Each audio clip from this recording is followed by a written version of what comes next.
ಬೆಳಗಾವಿ ಝೂನಲ್ಲಿ ಕೃಷ್ಣಮೃಗಗಳು ಸಾವನ್ನಪ್ಪಿದ ಪ್ರಕರಣಕ್ಕೆ ಸಂಬಂಧಪಟ್ಟ ಹಾಗೆ 29 ಕೃಷ್ಣಮೃಗಗಳ ಸಾವಿನ ಸೀಕ್ರೆಟ್ ಬಯಲಾಗಿದೆ. ಗಳಲೆ ರೋಗದಿಂದ ಸಾವು ಅನ್ನೋದು ಇದೀಗ ದೃಢಪಟ್ಟಿದೆ.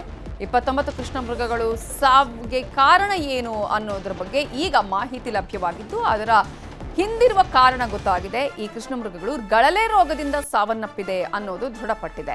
ಕಿತ್ತೂರು ಚೆನ್ನಮ್ಮ ಮೃಗಾಲಯದಲ್ಲಿ ಈ ಕೃಷ್ಣಮೃಗಗಳ ಸಾವಿನ ಪ್ರಕರಣ ಸಾಕಷ್ಟು ಆತಂಕಕ್ಕೆ ಕಾರಣ ಆಗಿತ್ತು. ನಿನ್ನೆ ಒಂದೇ ದಿನ 20 ಕೃಷ್ಣಮೃಗಗಳು ಸಾವನ್ನಪ್ಪಿದ್ವು. ನವೆಂಬರ್ 13ರಂದು 8 ಕೃಷ್ಣಮೃಗಗಳು ಸಾವನ್ನಪ್ಪಿದ್ವು. ಇದೀಗ 25 ಕೃಷ್ಣಮೃಗಗಳ ಅಂತ್ಯ ಸಂಸ್ಕಾರವನ್ನು ನೆರವೇರಿಸಲಾಗಿದೆ. ಇನ್ನು ಫ್ರೀಜರ್ನಲ್ಲಿದ್ದ 3 ಕೃಷ್ಣಮೃಗಗಳ ಕಳೆಬರವನ್ನ ಪರೀಕ್ಷೆ ಮಾಡಲಾಗ್ತಾ ಇದ್ದು ಬನ್ನೇರುಘಟ್ಟ ಪಾರ್ಕ್ನ ವೈದ್ಯರು ಪರಿಶೀಲನೆಯನ್ನ ಮಾಡ್ತಾ ಇದ್ದಾರೆ. ಈ ಕೃಷ್ಣಮೃಗಗಳು ಗಳಲೆ ರೋಗದಿಂದ ಸಾವನ್ನಪ್ಪಿವೆ ಅನ್ನೋದು ವೈದ್ಯರು ಈಗ ದೃಢಪಡಿಸಿದ್ದಾರೆ. ಕಿಡ್ನಿ, ಹಾರ್ಟ್, ಲಿವರ್ನ ಸ್ಯಾಂಪಲ್ಸ್ ಅನ್ನ ಸಂಗ್ರಹ ಮಾಡಿ ಮತ್ತಷ್ಟು ಮಾಹಿತಿಯನ್ನ ಸಂಗ್ರಹಿಸೋದಕ್ಕೆ ಲ್ಯಾಬ್ಗೆ ಸ್ಯಾಂಪಲ್ಸ್ ಅನ್ನ ಕಳುಹಿಸಲಾಗಿದೆ.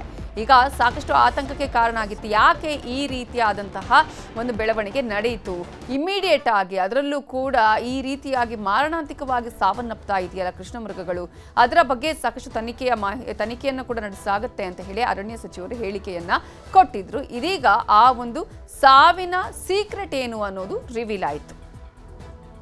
PM ಸ್ಟಾರ್ಟ್ ಮಾಡಿದಾಗ ಅಲ್ಲಿ ಪ್ರಾಥಮಿಕವಾಗಿ ನಮಗೆ ಗೊತ್ತಾಗಿದೆ ಏನಂದ್ರೆ ಇವರು ಪೆಥಾಲಜಿಸ್ಟ್ ಇರೋದ್ರಿಂದ ಅವರು ಹೇಳಿದ ಪ್ರಕಾರ ಆ ಲೀಷನ್ಸ್ ಎಲ್ಲ ನೋಡಿದಾಗ ಸೊ ನಮಗೆ ಹೆಮರೇಜಿಕ್ ಲೀಷನ್ಸ್ ಎಲ್ಲ ಇದ್ದಿದ್ದರಿಂದ ಎಲ್ಲ ಆರ್ಗನ್ಸ್ ಅಲ್ಲಿ ಇದ್ದಿದ್ದರಿಂದ it is suspected to be haemorrhagic septicaemia ಅಂತ ಒಂದು ಬ್ಯಾಕ್ಟೀರಿಯಲ್ ಡಿಸೀಸ್ ಅಂತ ಗೊತ್ತಾಯಿತು. ಅಥವಾ ಇದು ಕ್ಲಾಸ್ಟ್ರಿಡಿಯಲ್ ಇನ್ಫೆಕ್ಷನ್ ಅಂತ ಅದು ಈಗೇನು ಬ್ಯಾಕ್ಟೀರಿಯಾ ಇರ್ಬೋದು. ಸೊ ಈ ಎರಡರಲ್ಲಿ ಯಾವುದು ಅಂತ ಈಗ ನಾವು ಲ್ಯಾಬೊರೇಟರಿಯಲ್ಲಿ ಪ್ರೊಸೆಸ್ ಮಾಡಿ ಕನ್ಫರ್ಮ್ ಮಾಡಿದ ನಂತರ ಹೇಳ್ಬೋದು. ಬಟ್ ಇದು ಬೆಂಗಳೂರು ಲೆವೆಲ್ನಲ್ಲಿ ಎಲ್ಲ ಕಡೆಗೆ ಸರ್ಕಾರ ಮಟ್ಟದಲ್ಲಿ ನಮ್ಮ ಮಿನಿಸ್ಟರ್ ಇರಲಿ, ನಮ್ಮ ಹಿರಿಯ ಅಧಿಕಾರಿಗಳು ಇರಲಿ ಮತ್ತು ಝೂ ಅಥಾರಿಟಿ ಚೇರ್ಮನ್ ಇಲ್ಲಿ ಅವರು ಎಲ್ಲ ಇಮಿಡಿಯೇಟ್ಲಿ ಆಕ್ಷನ್ ತಗೊಳ್ಬೇಕು ಏನಾಗ್ತಾ ಇದೆ ಅಂತ ಹೇಳಿ. ಸೊ ನಿನ್ನೆನೆ ಇಬ್ರು ತಜ್ಞರು ಅಲ್ಲಿಂದ ಬೆಂಗಳೂರಿಂದ ಇಲ್ಲಿ ಬಂದಿದ್ರು.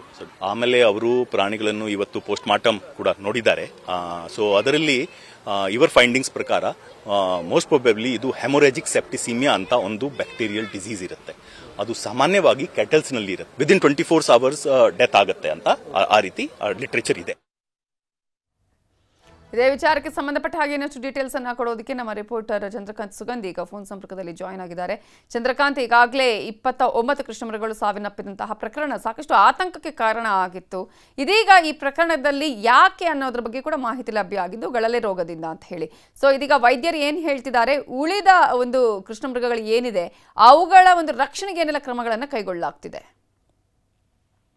ನೈವೇದ್ಯ ಬೆಳಗಾವಿಯ ಭೂತರಾಮನಟ್ಟಿ ಬಳಿ ಇರತಕ್ಕಂತಹ ಒಂದು ರಾಣಿ ಚೆನ್ನಮ್ಮ ಮೃಗಾಲಯದಲ್ಲಿ 28 ಕೃಷ್ಣಮೃಗಗಳು ಮೃತಪಟ್ಟಿದ್ದು. ಇವತ್ತು ಬೆಳಗ್ಗೆ ಮತ್ತೊಂದು ಕೃಷ್ಣಮೃಗ ಮೃತಪಟ್ಟು ಒಟ್ಟು ಸಂಖ್ಯೆ 29ಕ್ಕೆ ಏರಿಕೆಯಾಗಿದೆ. ಇನ್ನು 9 ಕೃಷ್ಣಮೃಗಗಳು ಉಳಿದಿರ್ತಕ್ಕಂಥದ್ದು. ಆ ಮೃಗದ ರಕ್ಷಣೆಗೆ ಈಗ ಅರಣ್ಯಾಧಿಕಾರಿಗಳು ಮುಂದಾಗಿರ್ತಕ್ಕಂಥದ್ದು. ಬೆಂಗಳೂರಿನ ಬನ್ನೇರುಘಟ್ಟ ಮತ್ತು ಜೈವಿಕ ಕೇಂದ್ರದಿಂದ 3 ಜನ ತಜ್ಞ ವೈದ್ಯರನ್ನ ಕರೆಸಲಾಗಿದೆ. ಈಗ ನಿನ್ನೆ ಮೃತಪಟ್ಟಂತಹ ಕೃಷ್ಣಮೃಗ ಮರಣೋತ್ತರ ಪರೀಕ್ಷೆಯನ್ನು ಈ ಹಿರಿಯ ವೈದ್ಯಾಧಿಕಾರಿ ನೇತೃತ್ವದಲ್ಲಿ ಮಾಡಲಾಗಿತ್ತು. ಇದಕ್ಕೆ ಕಾರಣ ಏನಂತಂದ್ರೆ ಗಳಲೆ ರೋಗ ಅಂತ ಹೇಳಿ ಈಗ ಸದ್ಯ ಪ್ರಾಥಮಿಕವಾಗಿ ಹೇಳಲಾಗಿದೆ. ಮತ್ತು ಇನ್ನಷ್ಟು ತನಿಖೆಗಾಗಿ ಇದನ್ನ ಲ್ಯಾಬ್ಗೂ ಕೂಡ ಇದರ ಸ್ಯಾಂಪಲ್ಸ್ ಅನ್ನ ಕಳಿಸಲಾಗಿದೆ.